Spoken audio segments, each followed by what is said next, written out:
Hello there mga pamangkin, this is your Tito PJ and this is another episode of Tito Mo Talks. Dito na sa Tito Mo Talks.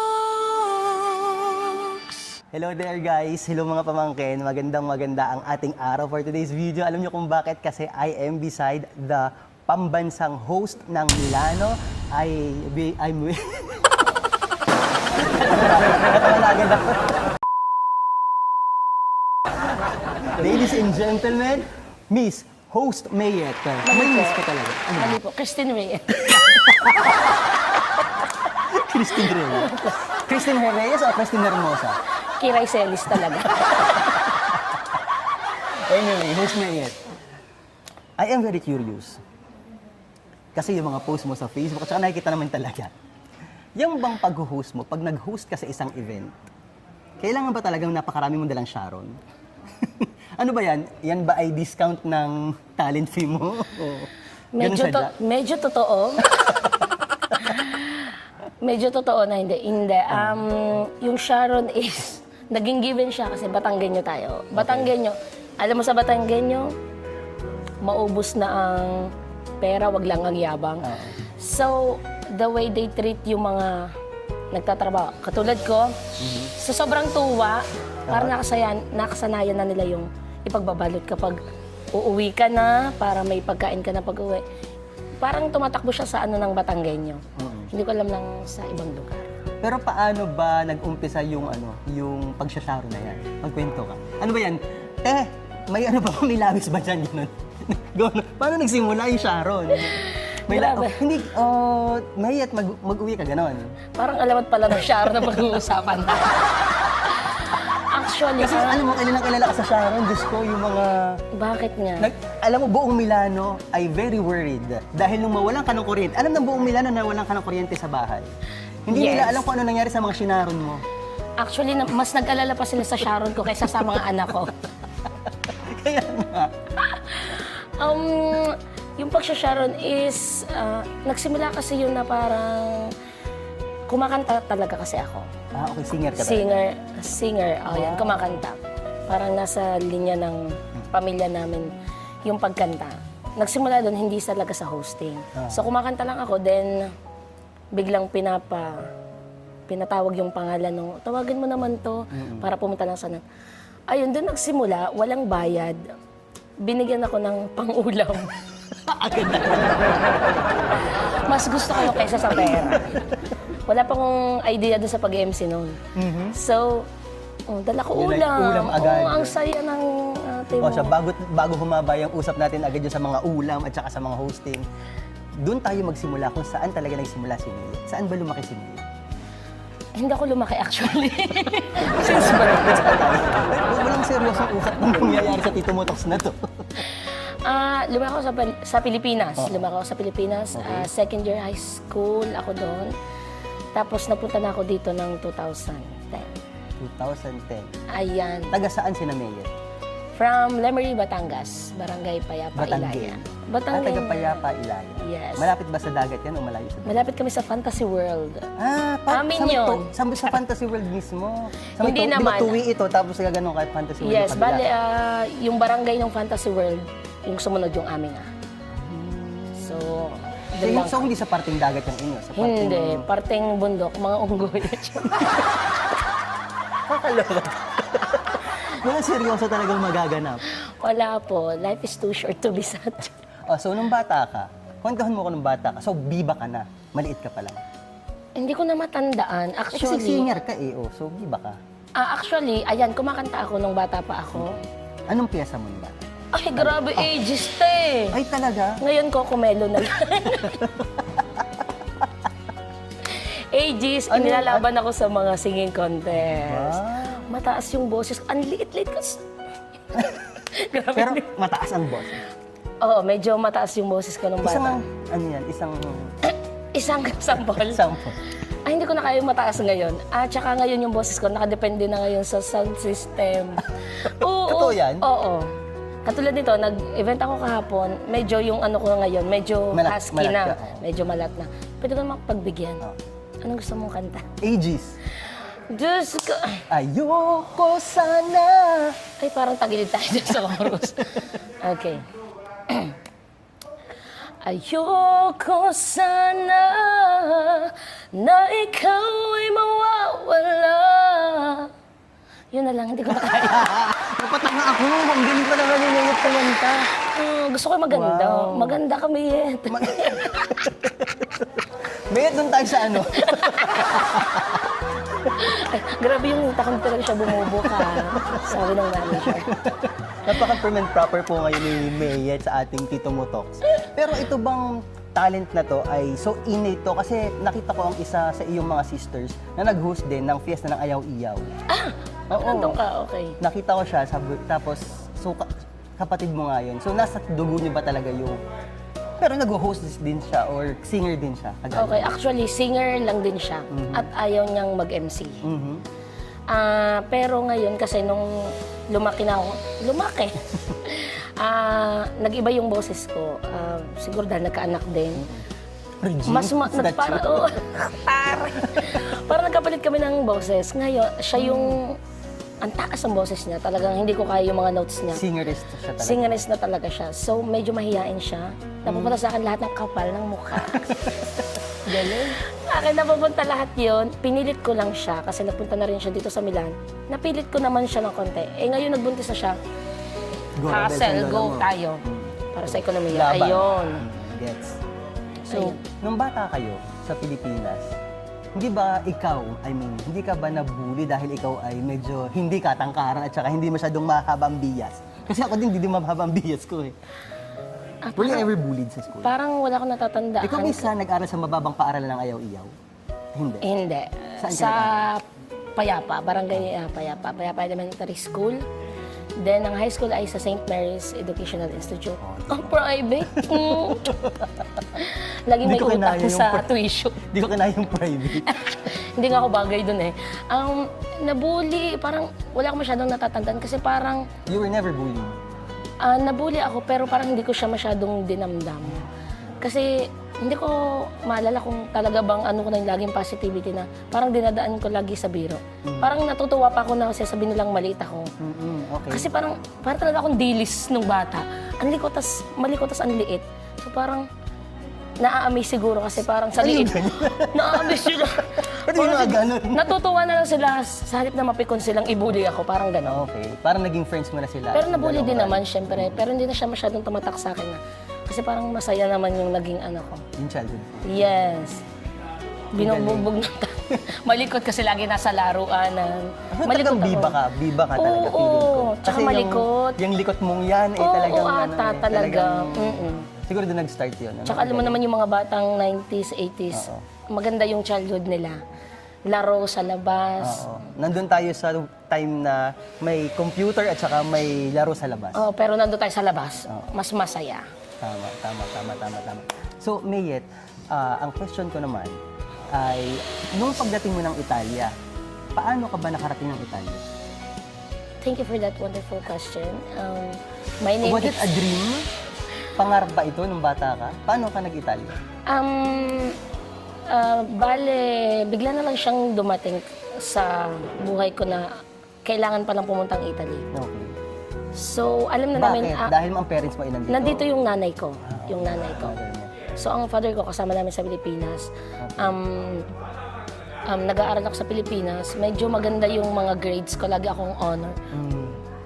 Talaga? Oo, lagi akong first honor. Kasi lagi nagre-regalo ng cabinet yung nanay ko. Sa school?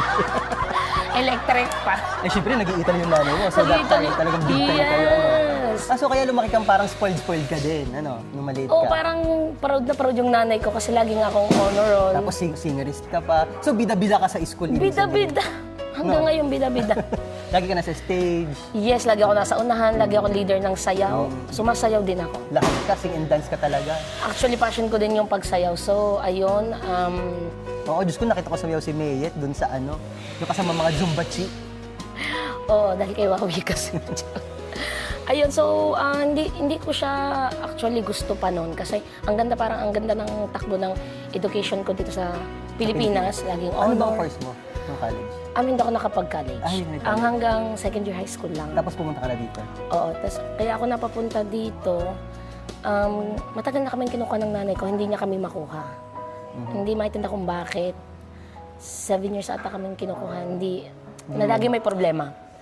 So, napunta lang kami dito nung namatay yung tatay ko. Parang biglang nag-grant, okay yung documents namin. Napaka-strange ng life, ano? Oo, parang out of nowhere, biglang nag-grant, naayos yung may tumulong sa nanay ko na karbinyere na pulis. Kasi nakita nilang pauli-uli yung documents namin na ilang taon. Nung namatay yung tatay ko, Dire-diretso. after that, saka lang na-approve, may tumulong sa nanay ko, dumating yung Nola Usta namin. Yun, kaya kami napapunta dito ng ganon. So guys, nandito tayo ngayon sa Glass Restaurant dito sa Sesto. And we are interviewing Host Mayet. Ating iistorbuhin ng very, very light si Host Mayet sa kanyang work. Tara!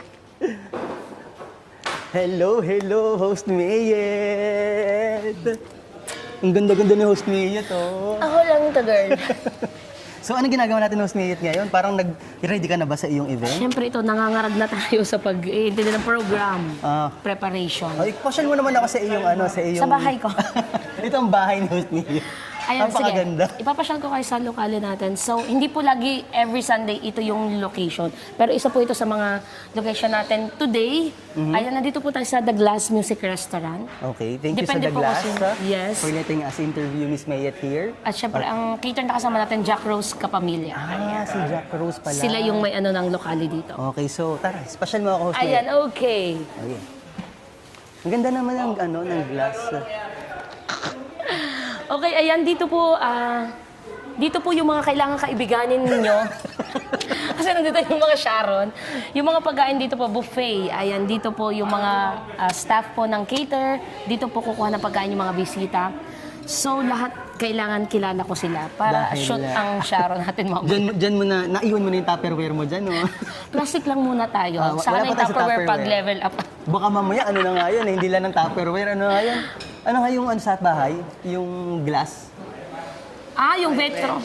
Pyrex, baka Pyrex na Ang yan. social naman. Ang bit-bit, hindi pwede. Okay, so pagdating mo dito, was it hard for you nung syempre normal, kahit ako, nahirapan ako. Ano yung hardships mo na lang? Ang naging hirap ko dito Language is... barrier. Pero bata ka eh, ang daling mabilis mag-adjust ang bata eh. Oo, pero dahil nga masayahin ako, na-enjoy ko naman dito, pero ang nahirapan ako is makahanap ng trabaho. Alam mo kung bakit? Ang tangkad ko daw. Walang tumanggap. Wala maniniwala pati na you're matured enough para magtrabaho ka. no? Yes. Akala nila siguro elementary ka lang. I'm from Liguria. Doon ako, Doon ka nanay. galing? Liguria ako, Imperia. Imperia. Yes, Imperia Liguria. Malapit po siya sa San Remo. Sa San Remo. Okay. Hindi ako makakita ng trabaho doon. So, parang nabigyan naman ako ng chance mag-study, pero parang late na kami sa inscripsyones. Okay, sa yung matatanggap sa school. Ipinaubaya ko doon sa kapatid ko kasi isang pwesto na lang. So, ako na yung nag-babysitter ng mga pamangkin ko, naghanap ng trabaho. Yun, hindi nga lang ako makahanap ng trabaho. So, paano ka nakapunta ng Milan? Anong nagtulak sa'yo naman Milan? Actually, decided na kaming babalik ako sa Pilipinas. Ibabalik ako ng nanay ko kasi parang mas naniniwala siyang pang Pilipinas. Ang beauty mo. Ang beauty? Nasaan yung beauty? Hindi, yung parang tiwala niya sa akin pagdating sa pag-aaral. Parang sasabi niyang matalino ako. Kaya kong, Tama. kasi pangarap niya maging nurse ako. Ang liit ng nurse, hindi abot yung turo ka. So, Dahan-dahan ka mingit kasi baka di ka bumuka ka kung ano makakita mo. actually, ngayon lang talaga hindi ko bumuka ka. Buti na lang. Very good. Ayun, so, ayun, wala yung tanong. So, dito sa Sa Milan. paano ako napunta sa Milan? So, planado na namin uuwi ako ng Pilipinas. Kasi parang hindi nga swerte. Parang sasabihin nila yung hindi ka swerte dito. Biglang tumawag yung nanay, yung may tumawag dito akong kaibigan, si Ate Cyril. Naghanap daw ng live-in ang isang amo dito sa Milano. Isa siyang abogado, sikat siyang abogado dito. Wow. Yes, abogado siya ng mga artista, ng mga divorce. Okay. Divorce lawyer. Oo, so syempre wala akong alam nun. Isinabak ako ng nanay ko, sabi niya, try mo. No, go, push. Try mo. Ako, parang wala ko sa... Kasi wala akong alam sa mga pagluluto. Wala akong alam. Pero dahil siguro kasama na sa buhay ko yung malakas yung loob ko. Maliit ka pero, ewan ko, parang go lang ng go. Go, try mo. Dahil sa gusto ko rin makatulong sa nanay ko. Kasi breadwinner yung nanay ko. parang na-push ako, okay, try natin. Napunta ako doon sa amo. Interview, kahit wala akong alam, di ako nakapag Pero Italian. since avocado siya, English speaking yung lola niya. Hindi masyado, pero nakakatakot siya. Okay. Terror, kasi nga, lawyer, matapang yung ano nila. Pero, nasabayan ko na yung agos ng pagpasok ko doon. Matapang siya kasi, di ba pag abogado, lagi lagi kami pinaglalaban. So, sanasanay na ako doon sa lagi siyang mataas yung boses niya. Ikaw, paano ang atake mo sa ganun?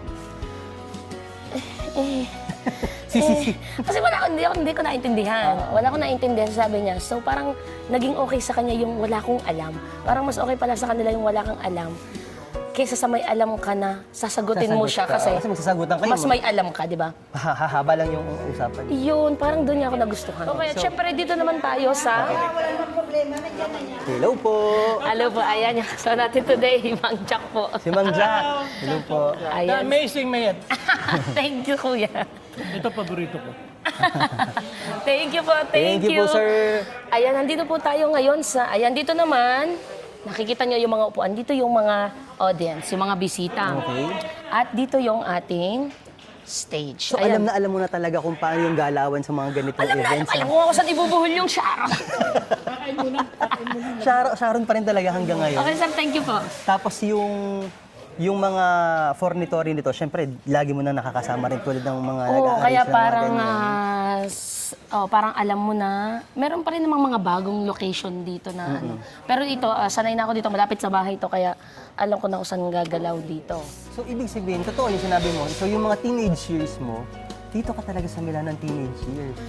Oo, meron akong life dun sa dagat, sa Imperia, tsaka meron din dito, kasi nandito yung mga kakilala. So, Nandito mga lahat yun. 15, 16 na sa Imperia ka. Oo, Tapos tas- ng Milano, 18, ganyan. Oo, Saan ka yan. nag-debut? Wala akong dibo. Gagawin ko pa lang siya ngayon. Imagine, host ka ng debut, birthday. Yes, hindi ako Tapos nagdibo. wala ka pa ng debut, ano? Wala, kasi parang mas ibinigay ko yun sa kapatid ko. Okay. Kay AJ, yun yung pinagdaan ko. Sa Pilipinas siya nagdibo. Parang hindi bagay magdidibo yung 7 years old yung height. Hindi na, Hindi mo bet? Parang hindi ko siya alam nun. Hindi ko alam Hindi na mo ginagawa, naisip? hindi ko naisip yun. Talaga? Naisip ko lang siya nung dibo ng Or kapatid hindi mo ko. lang siya priority? Para Or sa baka sarili. hindi priority. Baka yung... Mas priority ko ang lumande. Charot lang. Nakailang boyfriend ka ba dito sa ano? Oo, Italy? grabe yung ilong. Ganda mo. Hindi, sa... Dito sa diba? Milan, Oh. ay, magsiselos yung asawa ko. Iisa kasi. Isa ang asawa mo. Isa yung ex ko. Ayun yung pangalawang boyfriend ko dito yung asawa ko. So, siya na yung pangasawa ko. After yung isang... So, Yes. nakadalawa ka lang. Pero madaming manliligaw. Huy, hindi, joke lang. Hindi po yung totoo. Joke lang yan. Ay, mapalabiro. Oh, comment below kung ano yung mga alam niyo kay Boyet. Dahil ano... Hindi, ang dami mo nanonood dito kasi inaabangan niya nila talaga. Promise. Huy, joke lang yun. Palabiro ako. Alam mo na. Ikaw comment lang. Bakit Mayet ganito yan ha? Ito yung mga naging boyfriend mo. Ito. O sige, damayin natin. Maganda ako eh. Ayun. Oh, so, yung hosting sa Pilipinas, hindi ka nag-host. Dito na yan ang tawag doon? Na-discover na perfect yung craft ng pag-hosting. Dito na. Dito yung Sa Milan. hosting, pero yung high school life ko, tsaka elementary days, parang nahubog na ako doon kasi lumalaban ako ng declamation. Dumating ako To sa... be or not to be? Yes, the devil. Yung declamation. Tapos nag-speech na ako dahil naging president ka ako ng campus. So parang doon ako nahasa. Tapos So lagi talagang wala ka talagang, parang kang ako, walang kabog sa stage. walang kabog. Kaya... Parang tuntua. Okay, maraming galing. Naingit yan. Ang liit, pero lagi nasa unahan. Yun, Ayun. ganun. Biba. Yung hosting dito na to sa Italy. Dito Dito na. Yes. Grabe. Ang dami mo na rin pinagdaanan sa totoo lang. Oo! Hindi, ang dami na rin ang Oo, nangyari madami. sa... Bata pa lang. Ang nangyari, ang dami na rin nangyari sa buhay mo. You consider na yung event ni Wawi at Spencer ang biggest gig mo, kumbaga.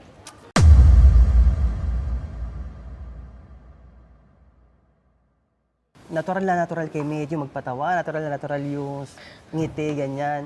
Pero was there ever parang difficult time sa hosting? Magbigay ka nga ng parang example na, halimbawa, for example, ayaw nila nung ganyan, ng medyo nakakatawa, gusto nila medyo formal tayo, finish Okay. tayo.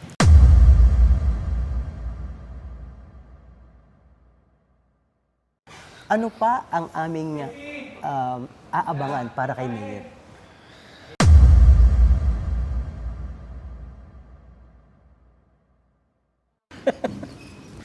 Kung nais mong may kakwentuhan, importanteng bagay ang pag-usapan. Dito mo talks ang